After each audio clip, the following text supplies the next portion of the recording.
मैं ये दावे के साथ कह सकता हूँ कि बिहार में सबसे अधिक मार्जिन से अगर कोई सीट जीती जाएगी एनडीए की तरफ से, बिहार में सभी की 40 सीट एनडीए जीतेगी और उसमें काराकट सबसे अधिक मार्जिन से जीतने वाली सीट होगी। अच्छा, सबसे अधिक मार्जिन से? बिल्कुल।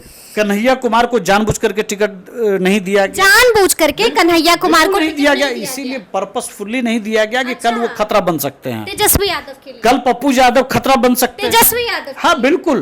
उपेंद्र कुशवाहा चुनाव लड़ रहे हैं ये कहना सिर्फ गलत होगा। वहाँ चुनाव नरेंद्र मोदी जी लड़ रहे हैं। जो बात खत्म हो गई, जो बात बीत गई वो बीत गई। आदरणीय उपेंद्र कुशवाहा जी की इतनी ताकत है कि वो अभी भी, अगर हम लोग 8 सीटों पर तैयारी कर रहे थे तो हमारे पास इतने उम्मीदवार थे। बहुत सारे ऐसे लोगों को इस बार लालू परिवार फंसा करके बर्बाद करना चाहता है। नमस्कार, हमारा नाम है समरीन और आपने देखना शुरू कर दिया है लाइव सिटीज। देखिए, लोकसभा चुनाव के तारीखों का ऐलान हो चुका है और आपको मालूम है कि पहला मतदान 19 अप्रैल को होगा और नतीजे आएंगे 4 तारीख को। आपको ये भी मालूम है कि अब सब कुछ चुनावी रंग में रंग चुका है। तो आज हम इन्हीं तमाम मुद्दों पर सीधी बातचीत करेंगे आरएलएम के प्रवक्ता राहुल कुमार जी से। सबसे पहले बहुत शुक्रिया राहुल जी बात करने के लिए। शुक्रिया आपका भी जी। सबसे पहले तो हम आपसे ये जानना चाहेंगे राहुल जी कि काराकाट में तैयारियां कैसी चल रही हैं? लग रहा है कि इस बार काराकाट फतेह हो जाएगा?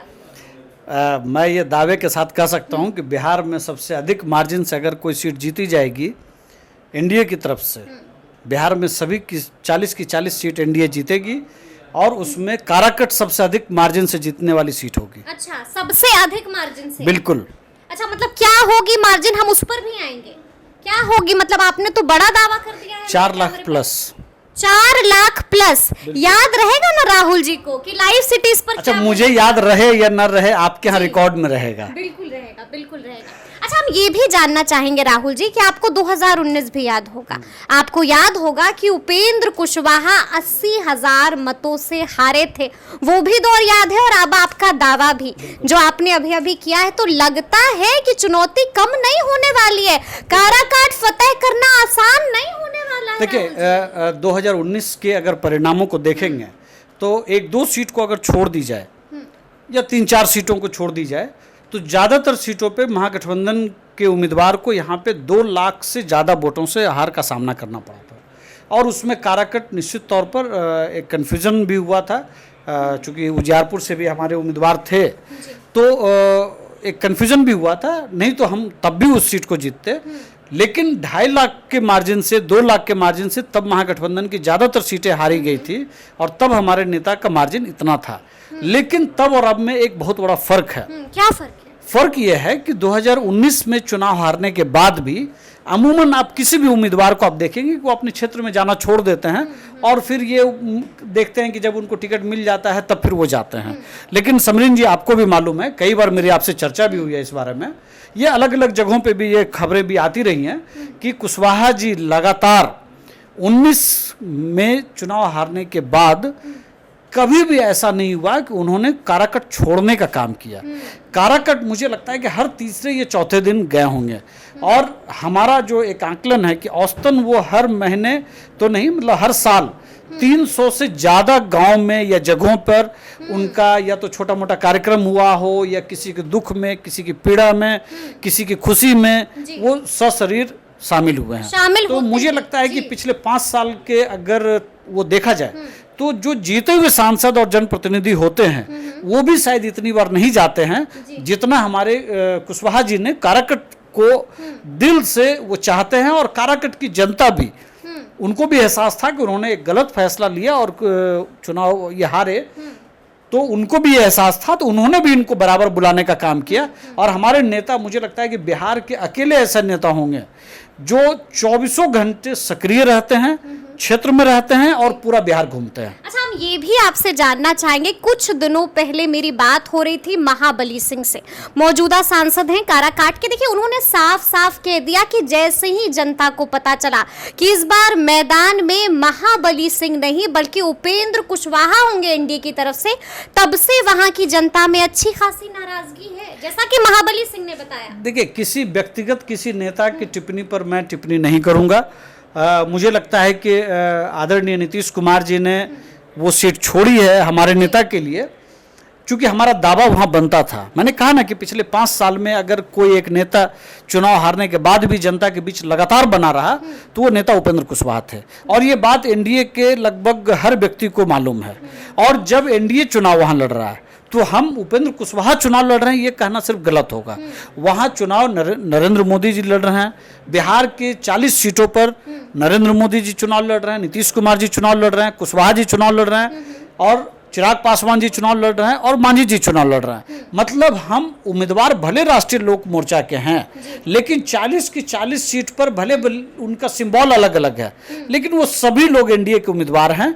और मैं फिर कह रहा हूं, कोई एक व्यक्ति क्या व्यक्तिगत टिप्पणी करते हैं उससे एनडीए की सेहत पर कोई फर्क नहीं पड़ता है।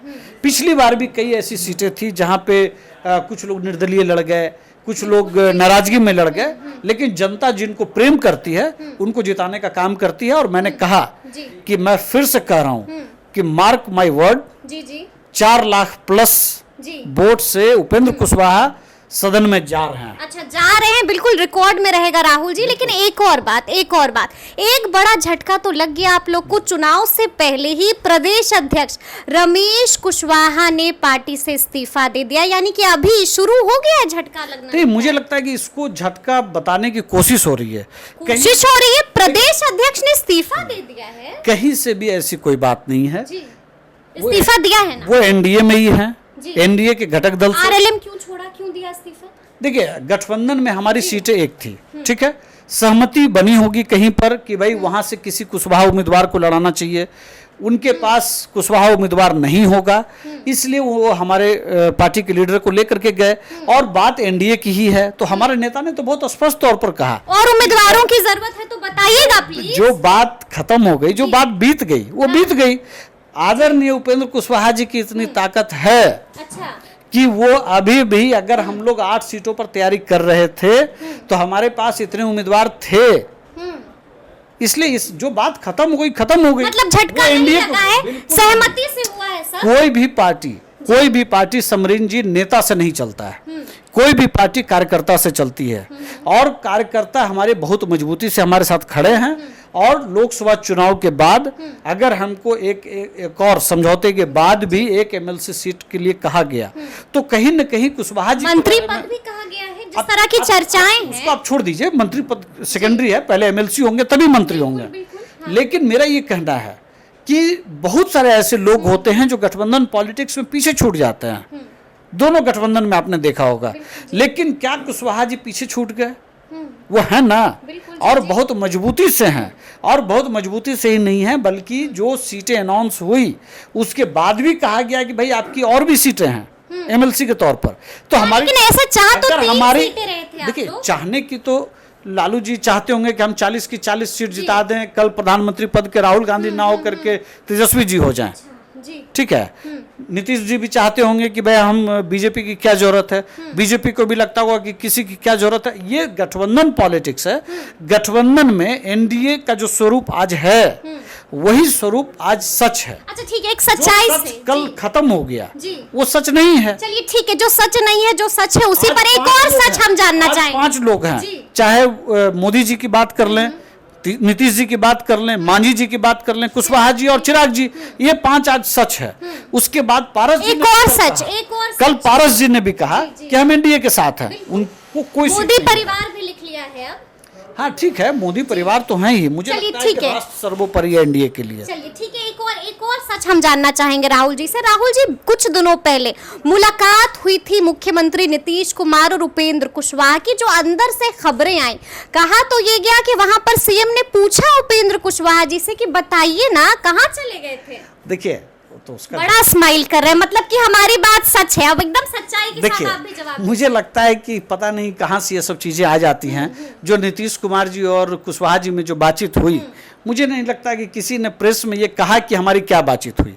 मीडिया कयास लगाता है, उसको कयास लगाने दीजिए। मतलब ऐसी कोई बात नहीं। मुझे लगता है कि मैं इसको खारिज, छोटे भाई से बड़े भाई ने नहीं पूछा। मैं सिर्फ ये जानता हूँ कि एनडीए बिहार में नीतीश कुमार जी के आशीर्वाद से है, देश में आदरणीय नरेंद्र मोदी जी के आशीर्वाद से है, और छोटे भाई और बड़े भाई का रिश्ता है। मैंने पहले भी आपको कहा, हमने तब भी कहा था कि हमारी पार्टी का विलय नहीं होगा, जब आप लोग कहते थे कि विलय होगा। हम लोग तब भी सुनते थे मीडिया में कि हमारी पार्टी का सिंबल जदयू का होगा, बीजेपी का होगा। आज सिंबल भी सच है, आज हमारे उम्मीदवार भी कुशवाहा जी हैं, ये भी सच है। और तीसरा सच ये है कि बड़े भाई से आशीर्वाद लेना छोटे भाई का अधिकार है। क्या कुछ बातें हुई, क्या कुछ हुई राहुल जी? देखिए, सिर्फ चलिए आपने ये तो कह दिया कि वो सच नहीं है, तो क्या मुझे लगता है कि सिर्फ एक ही बात मुझे कहनी चाहिए, और वो ये कि नीतीश कुमार जी बहुत गार्जियन हैं बिहार में, और चिराग जी हों या मुझे लगता है कि एनडीए के तमाम दल के लोग, चाहे वो सम्राट चौधरी जी हों, रविशंकर प्रसाद जी हों, तमाम लोग नीतीश कुमार जी से मिल रहे हैं। और मुझे लगता है 4 तारीख से जब आदरणीय प्रधानमंत्री नरेंद्र मोदी जी का जमुई से चुनावी प्रचार का जब आगाज होगा, तो उस मंच पर तमाम घटक दल के लोग होंगे। अभी जब तक सामूहिक तौर पर कोई कार्यक्रम नहीं होता है, तब तक समन्वय की भी एक स्थिति होनी चाहिए एनडीए के बीच में, जो समन्वय आपको महागठबंधन में नहीं दिखेगा। यहाँ समन्वय क्या है? जब मांझी जी का नामांकन हुआ, तमाम घटक दल के लोग वहाँ थे। जब चिराग जी के उम्मीदवार अरुण जी का नामांकन हुआ, वहाँ तभी सभी लोग थे। जब विवेक ठाकुर जी का हुआ, तब भी सभी लोग थे। तो ये समन्वय है एनडीए की ताकत। ठीक है, लेकिन बात क्या, इसी ताकत को दर्शाने के लिए तमाम घटक दल के लोग अभिभावक नीतीश कुमार जी से, मुख्यमंत्री नीतीश कुमार जी से, एनडीए के सर्वे सर्वा नीतीश कुमार जी से मिल रहे हैं, आशीर्वाद ले रहे हैं, रणनीति बन रही है, और गिला शिकवा भी दूर कर रहे हैं। कोई गिला शिकवा पहले ही दूर हो चुका है, कोई पहली मुलाकात तो है नहीं। मुझे लगता है कि इस गठबंधन में आने के बाद तीसरी बार शायद ये मुलाकात है नीतीश कुमार जी से। तो गिला शिकवा अगर दूसरी बार में नहीं हुआ तो तीसरी बार में हो जाएगा। पहली बार में ही दूर हो गया था। अच्छा ठीक है, हम ये भी आपसे जानना चाहेंगे राहुल जी, आपने महागठबंधन का जिक्र कर दिया। आपने देखा होगा कि महागठबंधन में अभी माथापच्ची चल रही है। पप्पू यादव को लेकर तमाम तरह के कयास लगाए जा रहे हैं। एनडीए के नेता भी कई तरह की बातें कर रहे हैं। राहुल जी को क्या लगता है, आरएलएम को क्या लगता है, क्या वाकई में पप्पू जी के साथ खेल हो गया है महागठबंधन में? मुझे थोड़ा सा विस्तार से मैं कहना चाहता हूँ। पटना में जब पहली बार महागठबंधन का बैठक किया गया, फिर बेंगलुरु हुआ, मुंबई हुआ, दिल्ली हुआ, ये लोग इतनी सारी बैठकों के बाद भी कोई रणनीति नहीं बना पाए, और इसी से निराश होकर के नीतीश कुमार जी बाहर निकल गए, क्योंकि उनको पता था कि क्या चल रहा है यहाँ पे। ये सिर्फ भ्रष्टाचारियों का एक जमावड़ा है, और सबके आपसी हित टकराते रहते हैं। पहली बात तो ये है। और देखिएगा कि ये चुनाव के अंतिम पोल तक, मतलब अंतिम चरण तक, महाराष्ट्र में भी फ्रेंडली फाइट की बात चल रही है, दिल्ली और पंजाब में आम आदमी पार्टी एक जगह साथ है, एक जगह नहीं है। तो मुझे लगता है महागठबंधन जैसी चीज़ तो कुछ है नहीं। दूसरी बात कि लालू जी की एक रणनीति है। कोई भी व्यक्ति जो तेजस्वी को कल रणनीतिक तौर पर, राजनीतिक तौर पर नुकसान पहुंचा सकता है, या सामाजिक तौर पर भी, उसको बर्बाद कर दो। अच्छा, ठीक है जी। कन्हैया कुमार को जानबूझ करके टिकट नहीं दिया गया, जानबूझ करके कन्हैया कुमार को नहीं दिया गया, इसीलिए पर्पसफुली नहीं दिया गया कि कल वो खतरा बन सकते हैं। तेजस्वी यादव के लिए कल पप्पू यादव खतरा बन सकते हैं। तेजस्वी यादव, हाँ बिल्कुल। अच्छा। ये सारे लोग तेजस्वी यादव के लिए खतरा हैं। अच्छा। ये लालू जी एहसास करते हैं। दूसरी बात कि मतलब आप कह रहे हैं कि लालू जी डरते हैं पप्पू यादव से, कन्हैया कुमार से? हाँ बिल्कुल डरते हैं। कहीं तेजस्वी को नुकसान इनको लगता है कि तेजस्वी जी इतने मजबूत हैं, एक पप्पू यादव क्या बिगाड़ लेते, एक कन्हैया कुमार क्या बिगाड़ लेते। 40 में तो 2 ही सैक्रिफाइस करना था, लेकिन नहीं किया। क्यों नहीं किया, ये सवाल का जवाब तो लगता है कि खेल हो गया पप्पू यादव बिल्कुल के साथ? कन्हैया जी के साथ भी हो गया, और पप्पू जी के साथ भी हुआ, पप्पू जी के साथ और मैं आपको बता रहा हूँ बीमा भारती जी के साथ भी हो गया। बीमा के भी हाथी के साथ? भाई अब जब पप्पू जी निर्दलीय लड़ेंगे तो किसको नुकसान पहुंचाएंगे? मतलब अभी तो बातचीत चल ही क्या रही बातचीत, है। देखिए अब ये तो बातचीत छोड़ दीजिए। मुझे लगता है कि बहुत सारे ऐसे लोगों को इस बार लालू परिवार फंसा करके बर्बाद करना चाहता है। अच्छा, मैं 2-3 बात में और बोलना चाहता हूँ। पहली बार बिहार में लालू जी ने इतने बड़े पैमाने पे कुशवाहा समाज को टिकट दिया है। पिछली बार एक सीट है नवादा, वहाँ पे एमएलसी भी इन्होंने लड़ाया था, और वहाँ फिर एक निर्दलीय उन्हीं के सजातीय लड़ गए थे, और वो चुनाव जीत करके चले गए। बाद में वो आरजेडी में भी शामिल हो गए। अगर उनके ही पार्टी के उम्मीदवार को हरा करके वो एमएलसी बने तो उनको तो इसको खारिज करना चाहिए था। और फिर वही रणनीति, फिर उसी को लोकसभा को उम्मीदवार बना दिया और फिर उसी परिवार का एक व्यक्ति। मतलब आप कह रहे हैं कि खेल ही हो रहा है, पूर्णिया में भी हो रहा है। अच्छा। यही चीज आपको कई सीटों पर दिखेगा। ठीक है, हम आपसे एक सच्चाई से एक और सवाल जानना चाहते हैं, जिसका जवाब हम आपसे जानना चाहेंगे। राहुल जी, क्या लगता है पूर्णिया में अगर पप्पू यादव होते तो वहां पर क्या कंपटीशन ज्यादा टफ होता? देखिए, मैं रिजल्ट मैं आपको पहले बता रहा हूँ। जी, तमाम मीडिया संस्थान के सर्वे ये बता रहे हैं कि 40 में 39 सीटें आएंगी या 38 सीटें आएंगी या 30 आएंगी। 30 तो ये भी 30 है। तो खैर कहीं नहीं है। नहीं, सर्वे है राहुल जी। कोई सर्वे नहीं है 30 का। नहीं, बिल्कुल कोई सर्वे 30 का नहीं है, बिल्कुल है। बिल्कुल नहीं है। ये बेबुनियाद सर्वे। आपको सुन लीजिए, मैं मेरी बात आप सुन लीजिए। दूसरी बात मैं बता रहा हूँ कि जो जनता का सर्वे जो हम लोग नब्ज समझते हैं, अच्छा, वो राष्ट्र सर्वोपरि है। वो जानता है कि इस सरकार ने 50 लाख करोड़ का इंफ्रास्ट्रक्चर डेवलपमेंट में, चाहे वो सड़कें हों, पुल हों, हाईवेज हों, 6 लेन हों, चाहे वो चीन के बॉर्डर तक जाने वाले सड़क हों, पुल हों, या मेट्रो हो, या फास्ट ट्रेन हो, स्पीड ट्रेन हो, या बहुत सारा और भी ट्रेन हो, या स्टेशन का डेवलपमेंट हो, ये तमाम चीज़ें हैं। उसके साथ 70-75 साल नहीं, सैकड़ों साल का एक सपना था राम मंदिर। सैकड़ों साल का या दशकों का एक सपना था कि कश्मीर में लोग फ्री से आ सकें, जा सकें। वो सपना पूरा हुआ। मतलब आप कह रहे हैं कि बहुत सारे वर्षों नहीं, दशकों से ये इंतजार था कि महिलाओं को आने वाले चुनाव में 1/3 हिस्सा। ठीक है, लेकिन ये बताइए, ये सारी चीजें बताती हैं। साथ में पिछले 1.5 महीने के अंदर बिहार के अंदर 1.25 करोड़ लोगों को हेल्थ कार्ड मुहैया कराया गया है, जिसमें उनको आयुष्मान कार्ड मिल रहा है और 5 लाख रुपए का उनको इलाज फ्री मिलेगा। ये सब जो ताकत है एनडीए की, ये बता रहा है कि एनडीए की 50% वोट, मतलब सभी 40 सीटों पर एनडीए को 50% कुल वोट का आएगा या उससे ज्यादा आएगा। और महागठबंधन 28। मतलब आप ये कह रहे हैं कि अगर पूर्णिया में पप्पू यादव भी रहते तो भी कोई कंपटीशन नहीं? हाँ, कम से कम मुझे लगता है कि किसी भी स्थिति में कुल वोट परसेंटेज का 20% का डिफरेंस होता है। चलिए, तो सुना आपने क्या कुछ कहा है राहुल जी ने। देखिए, तफसील से हम लोगों ने बातचीत की है और जानने की कोशिश की है कि आगे बिहार में क्या कुछ हो सकता है। हमने ये भी जानने की कोशिश की है कि आखिर काराकाट में माहौल क्या है। तो ये पूरी बातचीत आपको कैसी लगी है, कमेंट करके हमें ज़रूर बताइएगा। तो इस तरह के तमाम अपडेट्स के लिए ऐसे ही हमारे साथ बने रहिएगा और देखते रहिएगा लाइव सिटीज़। बहुत शुक्रिया।